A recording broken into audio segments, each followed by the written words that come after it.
Juan capítulo 14, verso 1. Y en realidad vamos a basarnos en este, pero vamos a leer muchos otros versos. Y el tema de esta mañana es tranquilidad para los abatidos.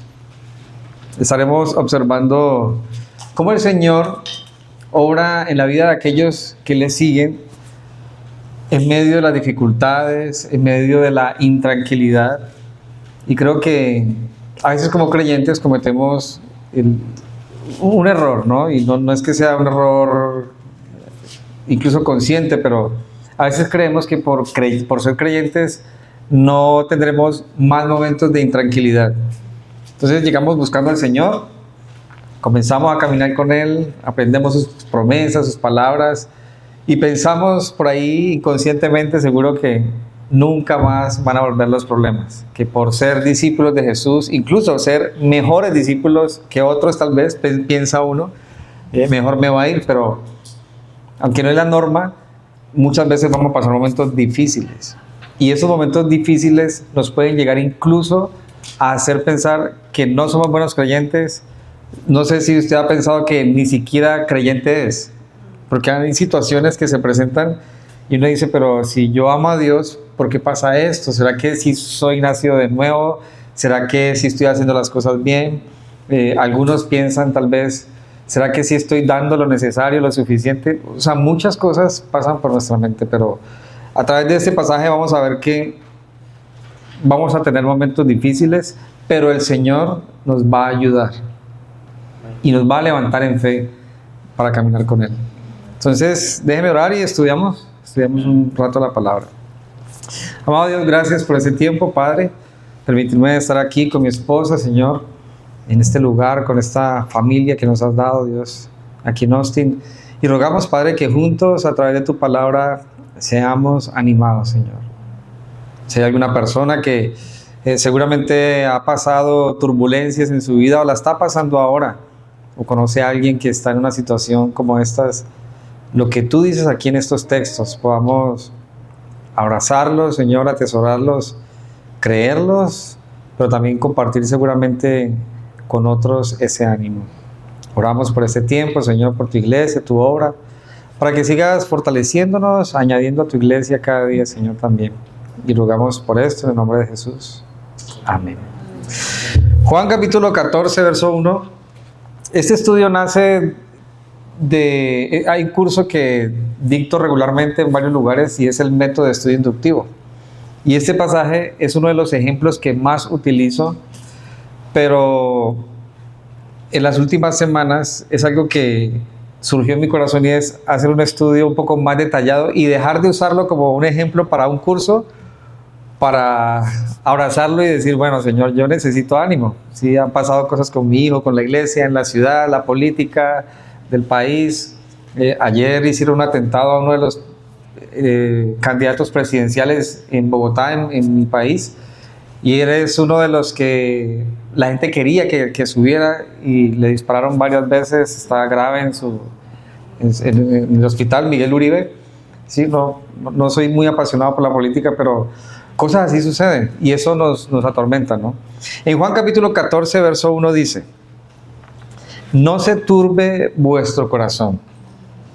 Creéis en Dios, creed en mí, dice Jesús. Jesús está hablando ahí.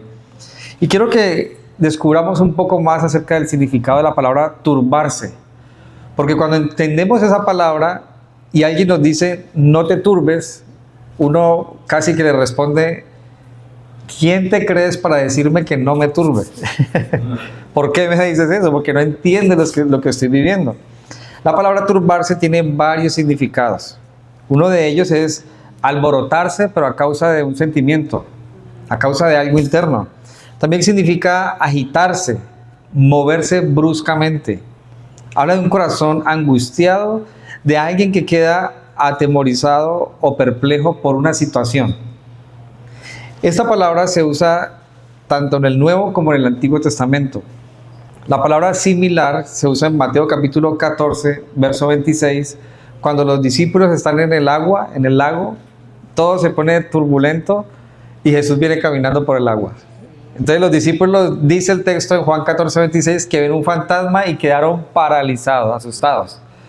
Esa palabra, esa expresión de quedar asustado a causa de ver a Jesús caminando por el agua, le generó a ellos miedo. Y dice el texto que ellos parecía que hubieran visto un fantasma.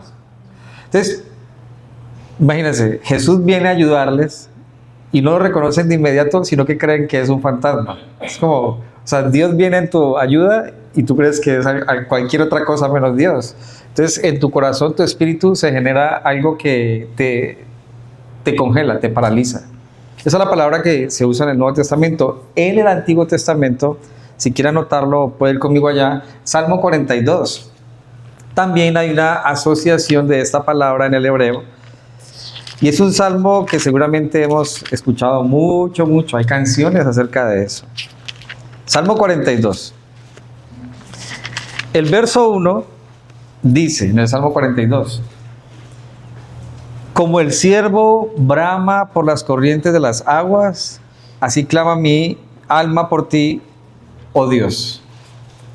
Ha escuchado ese pasaje seguramente, ¿no? Y hay canciones como el ciervo. Bueno, yo no sé cantar mucho, pero... Bueno, no mucho, no sé cantar nada. Así que ustedes ya sabrán.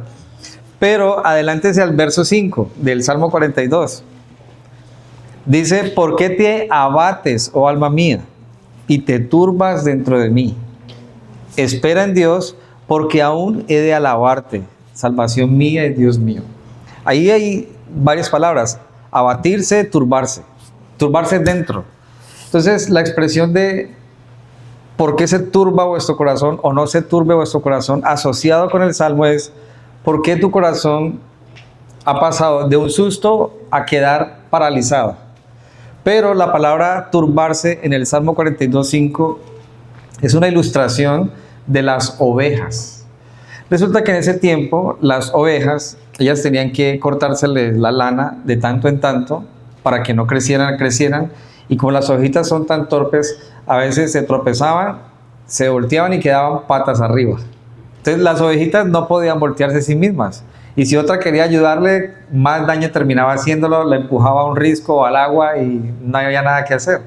Entonces, turbarse o inquietarse es esa imagen, una oveja que tiene tanto peso que ahora ha dado la vuelta y por sí misma no se puede levantar. Entonces, a veces pasa así con nosotros. Estamos turbados porque suceden cosas y nuestra mente, nuestras emociones, nuestro espíritu queda como patas arriba, todo bloqueado, y solo el Señor puede sacarnos de ahí. Ahora, cuando digo solo el Señor, hay situaciones que se presentan donde de forma práctica hay que decidir algo, nos inquietamos, pero salimos de ahí con consejos prácticos del Señor, de su palabra, sabemos qué hacer. Pero hay situaciones donde mi espíritu está de tal forma que no sé qué hacer. Y si alguien viene a darme consejo, si alguien viene a decirme qué hacer, seguramente uno ve que habla y no sabemos, porque estamos patas arriba de tanta carga que tenemos. Volviendo entonces a Juan 14:1, cuando Jesús le dice a ellos: no se turbe vuestro corazón, habla de eso. Los discípulos estaban en un momento donde habían pasado de un mero susto a una situación que los deprimió, que los agobió y no sabían qué hacer. Ahora, en Juan capítulo 13 tenemos varias cosas que estaban sucediendo que llevó a que ellos se turbaran. Porque esa es la pregunta: ¿por qué Jesús le dice a los discípulos: no se turbe vuestro corazón? Es como si usted tuviera temor ahora, estuviera pasando una situación difícil y Jesús le dijera: no sienta eso, o sea, respétame. Y estamos en el país de las libertades, ¿no? Aquí decirle a alguien algo, hay que saber qué decirle, ¿no? Porque la ley te puede condenar por decirle algo incluso bueno a otra persona, porque tienes que respetar su mente, lo que piensa. Hay varias situaciones que en el capítulo 13 pasaron para que los discípulos estuvieran turbados. La primera de ellas es la presencia de un traidor. Estas cosas que vamos a leer pudieron generar en los discípulos algo muy frustrante. En el Juan capítulo 13, si miran conmigo ahí en el verso 21 hasta el verso 30, voy a leerlo brevemente, usted lo puede seguir ahí con su mirada. Miremos qué estaba sucediendo antes de que Jesús le dijera a ellos, no se turben. Dice, habiendo dicho Jesús esto, se conmovió en espíritu y declaró, y dijo, de cierto os digo, que uno de vosotros me va a entregar. ¿Usted se imagina eso? Imagínense que yo estuviera aquí, ¿no?, con ustedes, bien chévere, hablando, y de repente digan, esperen un momento. ¿Alguno de ustedes va a fallar hoy? Y va a negar al Señor y va a hacer muchas cosas en contra de la fe. Yo sé quién es. ¿Cómo que?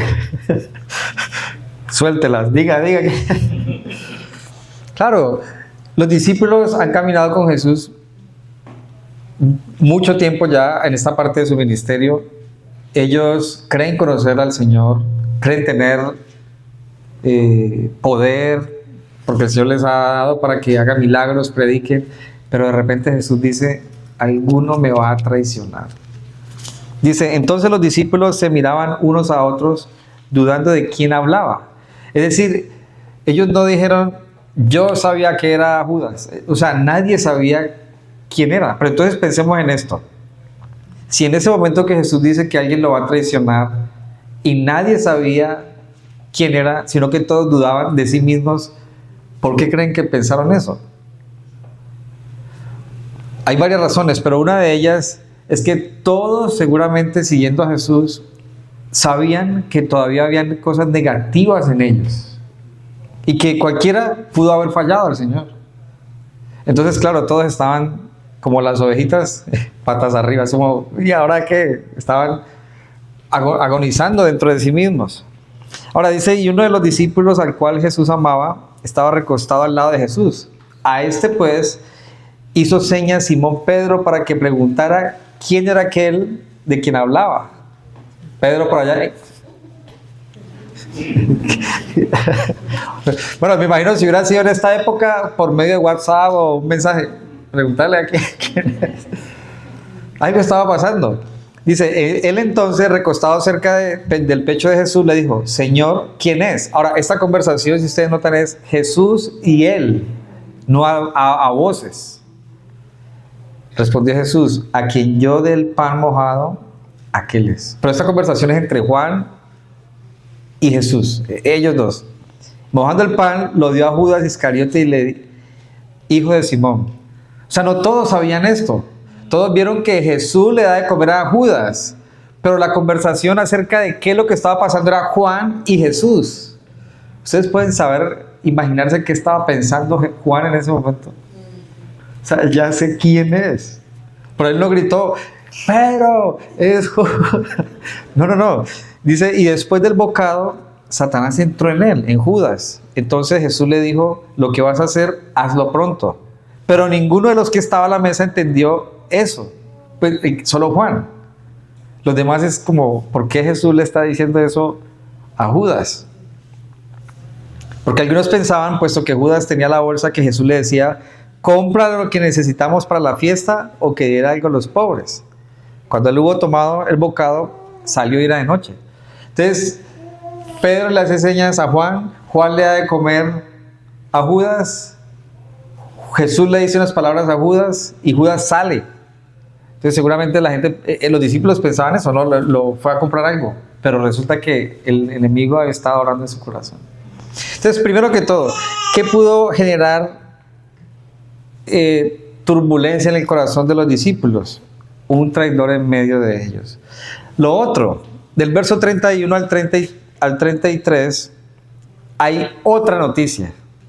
Y Jesús les anuncia que no va a estar más con ellos. Entonces, están los discípulos, uno es el traidor, y ahora Jesús les dice, físicamente no voy a estar más con ustedes. Imagínense que Jesús nos dijera, ¿sabes? No voy a estar un mes contigo. No me vas a sentir un mes. Si hay momentos donde caminamos en nuestra vida cristiana y sentimos que el Señor no nos da respuesta, ¿qué tal que nos diga, no voy a estar un año contigo, me voy? No, o sea, no hagas eso. Dice del verso 31 al 33. Entonces, cuando hubo salido, dijo Jesús: ahora es glorificado el Hijo del Hombre, y Dios es glorificado en él. Si Dios es glorificado en él, Dios también le glorificará en sí mismo, y enseguida le glorificará. Hijos, aún estaré con vosotros un poco.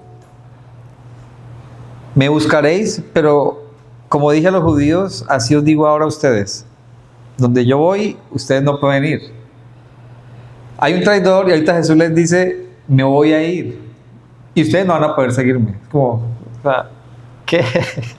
¿De qué estás hablando? ¿Qué estarían pensando ellos en este momento? No sé si ustedes han experimentado momentos así donde, Señor, o sea, muéstrate. Pero ahorita todo esto se estaba juntando en un solo momento para ellos. Si Jesús no estaba con los discípulos, ¿quién creen ustedes que podría seguir el liderazgo de los discípulos? ¿Quién era el que siempre tomaba el liderazgo ahí con ellos? Juan. ¿Quiénes dicen Juan? ¿Quiénes dicen Pedro? Simón Pedro. O sea, naturalmente, digamos que el relato era Pedro. Pero miren lo que dice el verso 36. Le dijo Simón Pedro: Señor, ¿a dónde vas? Jesús le respondió: a donde yo voy no me puedes seguir ahora, mas me seguirás después. Luego Pedro le dijo: Señor, ¿por qué no te puedo seguir ahora? Mi vida pondré por ti. Jesús le respondió: tu vida pondrás por mí.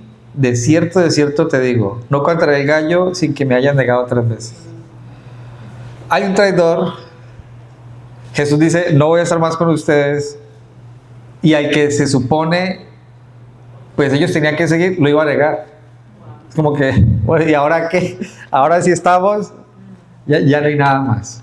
Pero hay un cuarto factor que también nos puede afectar a nosotros, que seguramente pone nuestro corazón inquieto. Y está en el verso 34 y 35. Un nuevo mandamiento os doy: que se amen unos a otros, como yo os he amado, que también se amen unos a otros. Cuarto factor que se juntó para que los discípulos estuvieran alborotados en su espíritu: que se amaran unos a otros. Pero ahorita el mandamiento cambió a cómo se expresaba en la ley. En la ley es: ama al otro como el otro te ama. O no hagas a otro como no quisieras que oraras, que oraran contigo. Pero Jesús dice: este mandamiento es nuevo: amen como yo los he amado. ¿Quién va a amar como el Señor ama? ¿Cómo es el amor de Jesús? El estándar subió demasiado.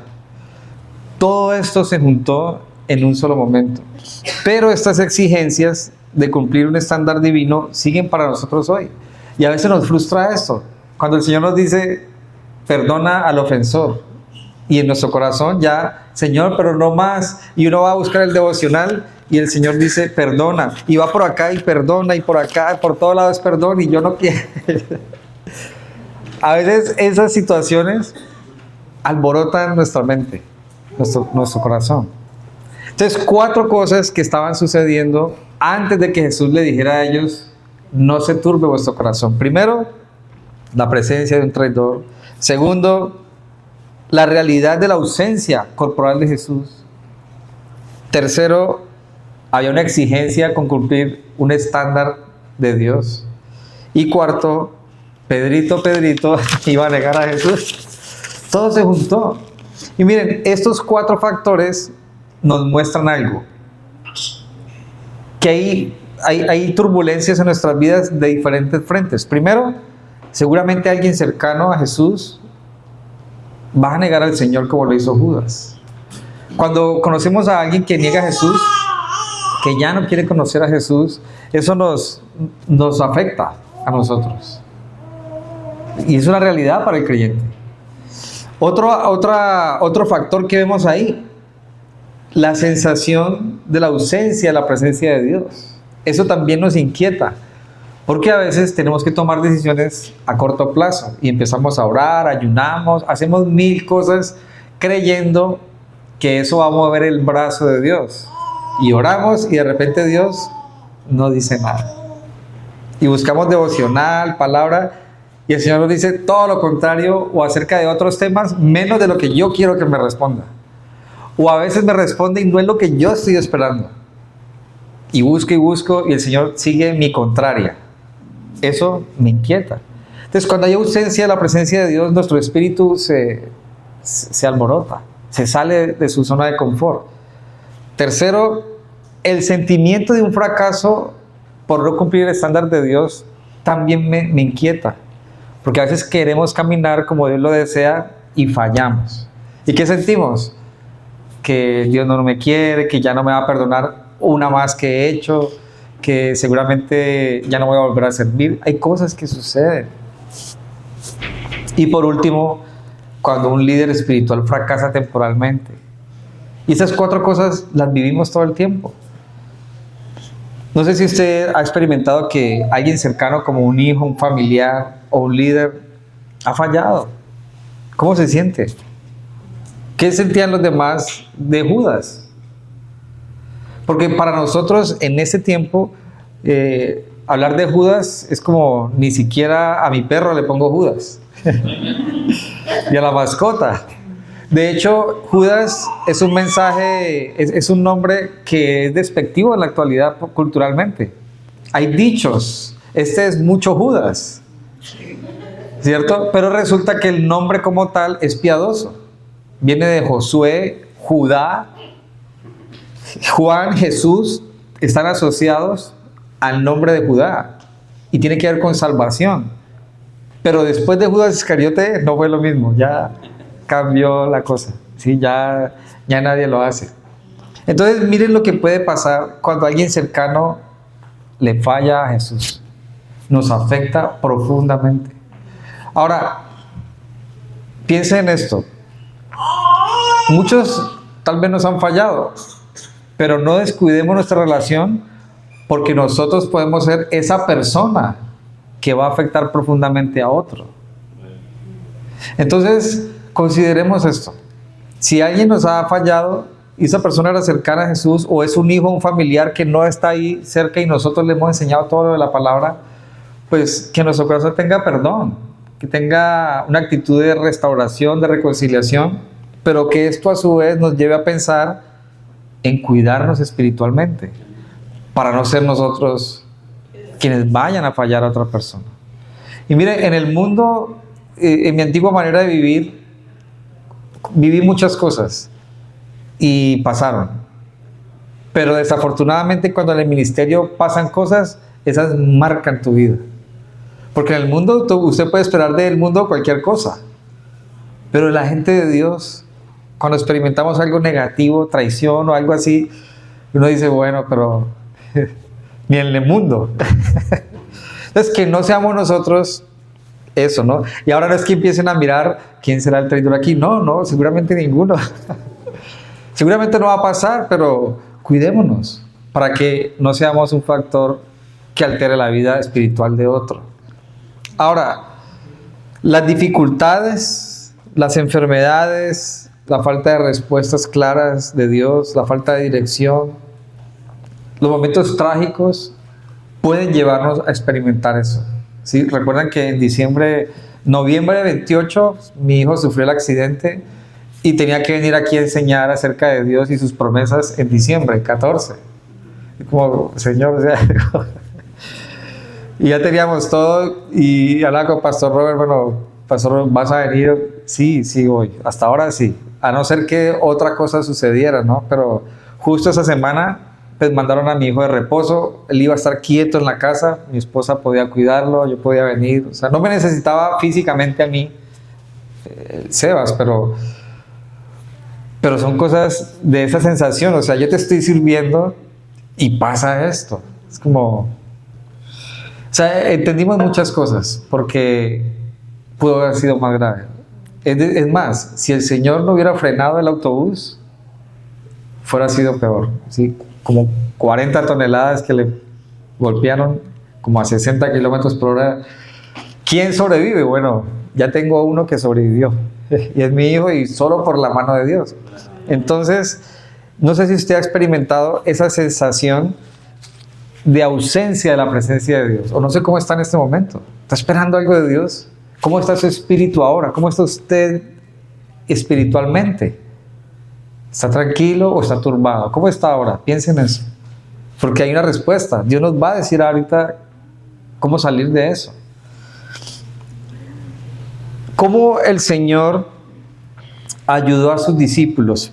Porque creo que todos queremos llegar en este punto ahí. He podido hablar con algunos, porque ese pasaje lo enseño mucho cuando doy curso de método inductivo. Pastor, de sufrir y de sentir todo esto, soy experto ya. Le puedo agregar más a sus ejemplos, me dicen.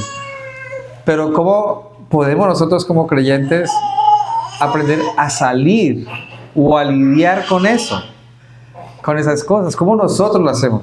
Bueno, ¿cómo ayudó Jesús a sus discípulos? Juan 14:1, si volvemos ahí.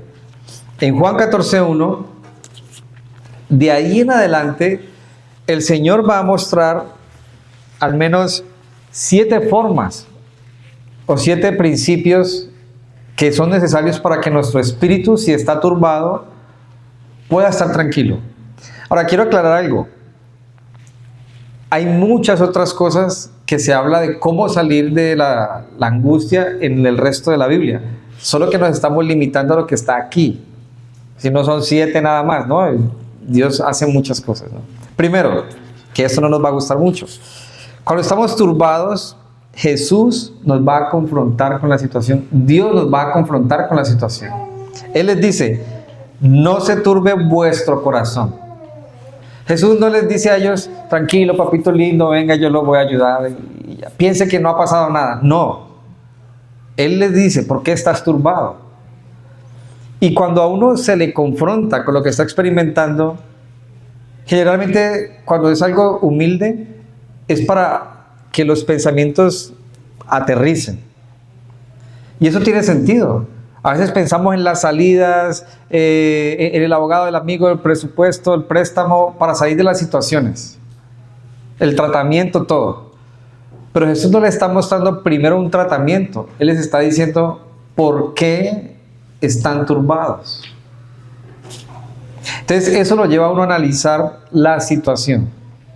Ellos tenían que pensar, bueno, ¿qué está pasando? Pues esto, Pedro, Judas, te vas. Entonces, de alguna manera, ser confrontado con la situación es algo que nosotros debemos tener en cuenta. No podemos ignorar los problemas. Usted puede ignorar un problema, una enfermedad, una realidad, y eso no lo vaya a ayudar a salir de eso. Es por el contrario. Cuando usted tiene la situación enfrente, pero es con Dios que va a querer afrontar esa situación, es diferente. Entonces, si alguno tiene un problema, una situación, no lo ignore. Ignorar el problema no es salir de él. De hecho, eso puede agravarlo más. No sé si a ustedes les ha pasado con medicamentos o con citas importantes. Voy a hacer de cuenta que no pasó nada.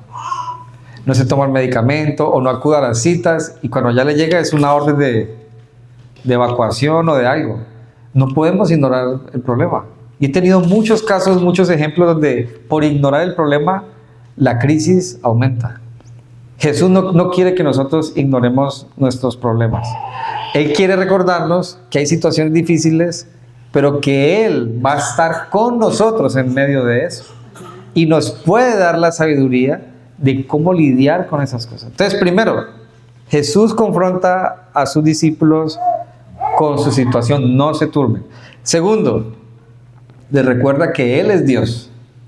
Dice Juan 14:1, ¿creen en Dios? Crean en mí. ¿Ustedes creen en Dios? Pero miren esa pregunta, ¿creen en Jesús? Pero no creen en Jesús como de Salvador, sino como Dios. Porque a veces desligamos tanto las dos personas que creemos que están en oposición. No, yo creo en Dios. Y creo que Jesús es el Redentor. Sí, pero ¿usted cree que Jesús es el mismo Dios? ¿La misma esencia del Padre? Porque a veces decimos, no, yo no quiero hablar con el Hijo. Ahorita, papito lindo, ayúdame. No, son el mismo, la misma esencia. Entonces, si tenemos unas promesas en Dios, solo se pueden por medio de Jesús. O sea que yo no puedo tratarlos como si fueran personas desconocidas. Jesús es Dios. Y es la revelación que los discípulos tenían en ese momento, físicamente hablando, de Dios en medio de ellos. Y ellos habían visto sus milagros, cómo hablaba, cómo había alimentado a personas con 5 panes, 2 peces, cómo comieron más de 5,000 personas. Entonces, Él los está llevando a que lo consideren a Él no solo como su maestro, sino que Él es Dios. Ahora, ¿qué sucede cuando yo tengo una relación con Jesús más allá de que Él sea mi maestro? O el Redentor que dio su vida por mí hace 2000 años, sino que Él es mi Dios. Él todo lo puede. Se alimentó más de 5,000 personas, ¿me puede alimentar ahora? Tenía que pagar impuestos los discípulos, ahí hay un pez, sáquenlo y ahí hay para pagar. Al César lo que es de César, a Dios lo que es de Dios. ¿Puede ayudarme a mí hasta en cosas tan prácticas como esas? Claro, pero ¿qué hacemos nosotros? Un amigo, necesito un amigo. Mi tarjeta, ahora use sus tarjetas responsablemente, no lo voy a decir que no lo haga. Pero a veces usamos todo alrededor y de último, cuando nada me funciona y estoy enredado con mi vida, Dios, ¿me puedes ayudar? Debe ser todo lo opuesto. ¿Ustedes creen en Jesús? ¿Creen en Dios? Claro, entonces, esta es mi situación. Señor, aquí está mi situación. ¿Por qué? Porque Él es Dios. Ya Él me dirá de dónde puedo hacer uso de recursos, de amigos, no sé, para ciertas situaciones. Él me dará la sabiduría. Ahora, eso viene por su palabra, por el Espíritu Santo. Tenemos que tener una relación con la palabra de Dios constantemente. Entonces, ¿qué hizo Jesús? Los confrontó con la situación y les recordó que Él mismo es Dios. Jesús es nuestro Dios. Está con nosotros. Nos ha dado su Espíritu. Puede proveer milagrosamente para lo que necesitemos. Puede darnos sabiduría. Si usted no se acuerda de ni siquiera cómo avanzar o despegar en su vida espiritual porque algo lo ha frenado, recuerde que Él dijo, voy a enviar a mi Espíritu y Él les enseñará y les recordará todas las cosas. Señor, no recuerdo mucho. Ayúdame a recordar. Ayúdame a avanzar. Entonces, ignoramos también a veces el Espíritu Santo. Sí, un escritor, C.S. Lewis, él dice que el Espíritu Santo es la persona más ignorada del planeta. Dios envió a su Hijo. Su Hijo ascendió a los cielos y nos dio el ministerio de su Espíritu Santo para que nos enseñe y nos recuerde. Y nunca le hablamos. Vamos a orar y decir, espérame. Entonces, imagina usted entrar aquí y querer hablar con alguien. Usted se acerca a esa persona para saludarlo y le dicen, no quiero hablar contigo, o te ignoran. ¿Cómo creen ustedes que se siente el Espíritu Santo que vino para ayudarnos? Todo el tiempo quiere hablar con nosotros y nosotros no puedo ahorita hablar contigo. Difícil, ¿no? Ahora, Él no es como nosotros que, sí, no me habló, pero libra. No, Él es Dios. Paciencia, gozo, y ahí está esperándonos. Entonces, recordemos siempre, Jesús mismo es Dios. Ahora, versos 2 y 3 en Juan 14, después de recordar que Él es Dios, les recuerda las promesas que tiene. Dice, en la casa de mi Padre muchas moradas hay. Si así no fuera, yo lo hubiera dicho. Voy pues a preparar lugar para ustedes. Y si me fuere y os prepararé el lugar, vendré otra vez y os tomaré a mí mismo, para que donde yo estoy, ustedes también estén. Entonces los discípulos tenían, con esto que Jesús está diciendo aquí, una sensación de abandono, de desprotección. Pero Jesús le está diciendo, yo me voy, pero no lo voy a olvidar, ni voy a irme solo. Voy a ir a organizar un lugar para que todos estén. Entonces yo voy a ir y vuelvo para llevarlos allá en ese lugar. Entonces esto es una promesa de una eternidad a su lado. Pero para ellos en ese momento, en su momento del ministerio terrenal de Jesús, humanamente hablando, había una sensación de abandono. Y nosotros sentimos eso. ¿Qué está haciendo el Señor ahorita? Esperándonos. Él está esperándonos para que cuando vayamos a su presencia, bien sea por la muerte o el arrebatamiento de su iglesia, lleguemos. Pero no es que el Señor se haya olvidado de nosotros. Y quiero que respondamos sensatamente esa pregunta. ¿Ha sentido que Dios se ha olvidado de usted? Nosotros hemos sentido eso. No sé si usted ha sentido eso. Pero quiero recordarle esto, o el Señor quiere recordarle esto.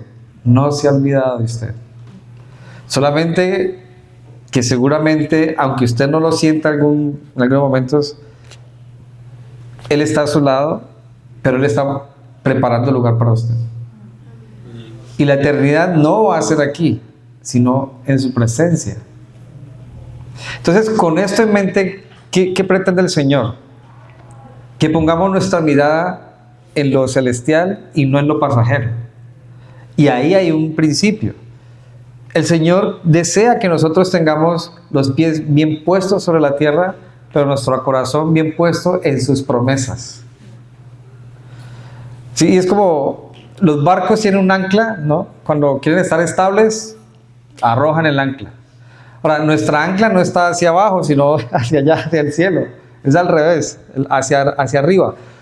Pero si mi corazón está aferrado a las promesas de Dios, así como los barcos, aunque haya oleaje, yo voy a estar estable, porque mi ancla, mi esperanza es Él. Entonces ya entendemos un poco por qué Jesús le dice a ellos: hay lugar para ustedes, me voy pero vuelvo, y voy a estar trabajando, humanamente hablando, en sus palabras, para que puedan vivir conmigo siempre.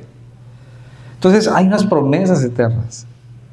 Si algo está ocurriendo en su corazón, recuerde esas tres cosas. Las situaciones no se pueden ignorar, pero si creemos en Dios, creamos también en Jesús y Él nos va a ayudar ahí. Y tercero, tenemos unas promesas que van más allá de lo que vemos. Son divinas. Mire, solo hablando de Isaías y Apocalipsis dice que no tendremos dolor, llanto. Y a veces por circunstancias, por enfermedades o cosas trágicas, sentimos que Dios nos ha abandonado. Casi que sentimos a veces que sus plagas están sobre mí, no sus promesas. Hay personas que han sufrido tanto en el Señor y se preguntan: ¿por qué si yo amo a Dios me pasa? ¿Por qué me envía esto a mí? No, estamos en un mundo oscuro, corrompido, donde antes no nos pasan más cosas. Hay algo que aprendí una vez que operaron mi rodilla. Siempre va a haber alguien con dificultades más graves que las suyas. No sé cuál es su situación. Siempre hay alguien con complicaciones más graves. Pero nosotros no lo percibimos. Nos centramos en nosotros mismos, ¿no? Y yo, ¿y por qué sobre mí? Pero analice esto. Lo que sufrimos es parte de la corrupción por el pecado. Pero donde vamos a estar no va a haber ni dolor, ni llanto, ni angustia. Aleluya, eso sí merece una aleluya, porque en serio, o sea, y es para el Señor, amén, sí. Mire, allá no iba a haber más traición, no va a haber esos Judas, no, ni voy a lidiar con mi propia mente, ni mi pecado, nada. Entonces Jesús por eso los confronta con la situación y después les muestra sus promesas. ¿Qué está haciendo en ellos? Que piensen en el mundo como algo pasajero nada más. No se puede comparar la eternidad a los años que vivimos en la tierra. No son nada lo que vamos a estar aquí. Entonces vale la pena esperar sus promesas, vivir para Él. Alguien podría decir: pero ¿qué vamos a hacer toda la eternidad? ¿Cuánto crees? Imagínate esto. ¿Cuántos creyentes crees que hay en el mundo ahora? Ponle una cifra.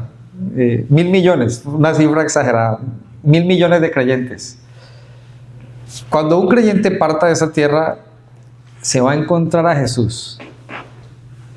Ahora, ¿cuánto tiempo crees que pasarías viendo a Jesús a su rostro después de que salgas de aquí? ¿Cuánto tiempo necesitarías tú para hablar con Él? Para conocerlo, mirarlo, para hacerle preguntas tal vez. Una eternidad. Porque no vamos a ser los únicos. No sé cmo va a aparecer el Señor, pero a todos nos va a consolar igual, a todos nos va a responder, a todos nos va a mirar, nos va a abrazar. Dice Apocalipsis que va a enjugar y va a secar nuestras lágrimas. Imagínate ver a Jesús. Yo no sé cuánto tiempo pase, siquiera para hacerle una pregunta, solo de verlo. Yo que soy bien llorón, solo que por lo de los ojos no puedo. Ustedes ya me conocen, pero imagínate ver a Jesús ahí. Ya es como, wow. Debemos recordar sus promesas. Volviendo acá a Juan, entonces, hay más razones o más cosas que Jesús hace para que ellos sean animados, pero quiero enfatizar esas tres. Confronta la situación, nos recuerda que Él es Dios, y en la Gran Comisión dice: voy a estar con ustedes hasta el fin del mundo, hasta el último de los días. Y tercero, nos promete una eternidad. Entonces, hay más razones, pero quiero enfatizar esas tres. Si ustedes siguen leyendo el capítulo 14 de Juan, Jesús les va a mostrar el camino. Y eso es en respuesta a lo eterno. Listo, yo tengo que esperar la eternidad. Pero ¿qué hago mientras? Porque yo no me voy a ir ahora. ¿Qué hago mientras llega el día de la eternidad? Verso 4 al 7 de Juan 14, Jesús les muestra: yo soy el camino y la verdad y la vida. ¿Qué hago mientras llega la eternidad? Siga en Cristo, persevera en Él. ¿Cuál es el camino? Él mismo. El camino no es, ojo con esto, no quiero que suene extraño. El camino no es el humanismo, mis sueños, no es la iglesia. El camino es Él. Nosotros somos parte de su iglesia, pero tengo que transitar en Él. ¿Y qué es vivir en Él? Según su palabra, según su ejemplo, haciendo lo que Él me ha dado como la Gran Comisión, levantando a nuestros hijos, enseñándoles la palabra. Él es el camino. La iglesia somos nosotros. Y traer a otros para la iglesia para que sigan ese camino. Eso es lo que deberíamos hacer mientras llega la eternidad. Si no, nos vamos a quedar en la sala de espera a que el Señor me lleve. No, estar activos todo el tiempo. Bueno, y quiero terminar ahí, quiero dejar con eso, ¿no? Pero es importante recordar esto. Y quiero hacer una pregunta. ¿Hay algo que le roba la paz a usted hoy día? Tal vez hay una situación, una persona, una circunstancia que lo pone contra las cuerdas y está como los apóstoles. Iscariote, estos mandatos que no puedo cumplir, Jesús ya no lo voy a ver más, Pedro lo va a negar. O sea, hay algo que genera que su corazón esté como ahí turbado. No sienta culpa por eso, pero no se quede ahí tampoco, en esa sensación de angustia. Hay algo que hay que hacer, y es ir al Señor con humildad, confesar lo que está pasando y hacer las cosas a su manera, confiando en que en su presencia vamos a estar la eternidad. Y quiero leer lo siguiente: aunque vengan tiempos difíciles y dudemos por algún momento, recordemos que Jesús está con nosotros. No estamos ni solos ni derrotados, porque Él es Dios, ¿no? Él es el Rey de Reyes y Señor de Señores, y ese mismo Rey y Señor está con nosotros, está aquí con nosotros. Perseveremos y mantengámonos firmes siempre en nuestra esperanza. Entonces, espero que esas palabras del Señor a sus discípulos sean para nosotros también. No se turbe vuestro corazón. ¿Creen en Dios? Creed también en mí.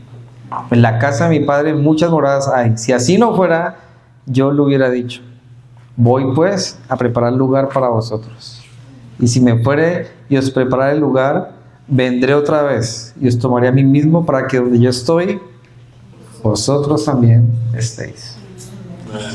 Amado Dios, gracias por este tiempo, por tu palabra, Señor.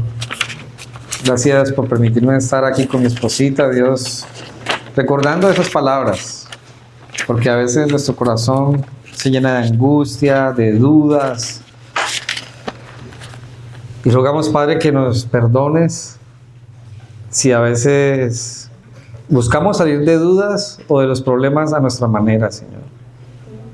Y te dejamos de último, Padre Santo. Confesamos, Señor, que somos frágiles, pero también queremos reconocer ahora, Dios, que tú estás con nosotros. Y queremos levantarnos en fe, Señor, para caminar contigo. Caminar contigo creyendo tus promesas, creyendo que tú eres el gigante guerrero que está a nuestro lado. Tú eres nuestro Señor, nuestro Salvador, el Todopoderoso, y que no hay nadie que pueda hacerte frente a Dios. Y rogamos para que el tiempo que nos resta aquí, Señor, sea cual sea la circunstancia, y rogamos que nos ayudes con las circunstancias, con nuestras necesidades, pero rogamos para que podamos estar firmes y constantes todo el tiempo, Señor. Te bendecimos, te agradecemos y rogamos por todo el nombre de tu Hijo Jesús. Amén.